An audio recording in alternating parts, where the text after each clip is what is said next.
Start करती हूँ। मेरी जो पहली पोइट्री है वो इस बारे में है कि यहाँ पे बहुत सारे ऐसे लोग होंगे जो कि अपने शहर से, अपने घरों से, कोई अपना सपना पूरा करने के लिए आया होगा, कोई पढ़ने के लिए आया होगा।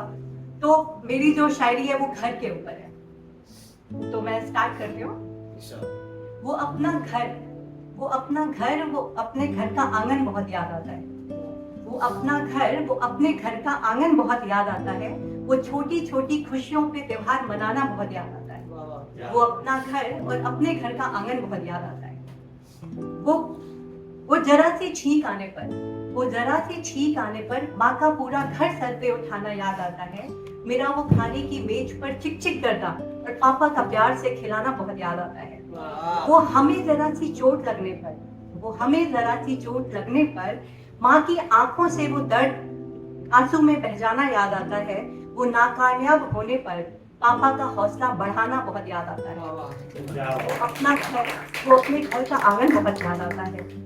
वो घर की छत पर बैठकर, ये लाइंस जो है वो उन बहनों की तरफ से उन भाइयों के लिए है जो कि बहुत भाव खाते हैं। उनमें से मेरा भी भाई यहाँ पे बैठा हुआ है।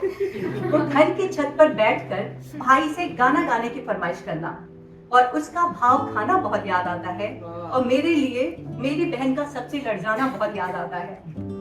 हर नोक-झोंक के बाद कसकर गले लगाना बहुत याद आता है। वो अपना घर और अपने घर का आंगन बहुत याद आता है। वो अपना घर और उसकी छत बहुत याद आती है। वो दोस्तों के साथ बाहर जाने की अनुमति ना मिलने पर, वो दोस्तों के साथ बाहर जाने की अनुमति ना मिलने पर वो कमीने दोस्तों का इमोशनली ब्लैकमेल करना बहुत याद आता है। वो सॉरी वो दो कप चाय में 6 लोग और 4 रुपए के पार्ले जी छीन कर एक साथ खाना बहुत याद आता है। वो अपना शहर और वो अपने दोस्त बहुत याद आते हैं। वो अपना घर और अपने घर का आंगन बहुत याद आता है।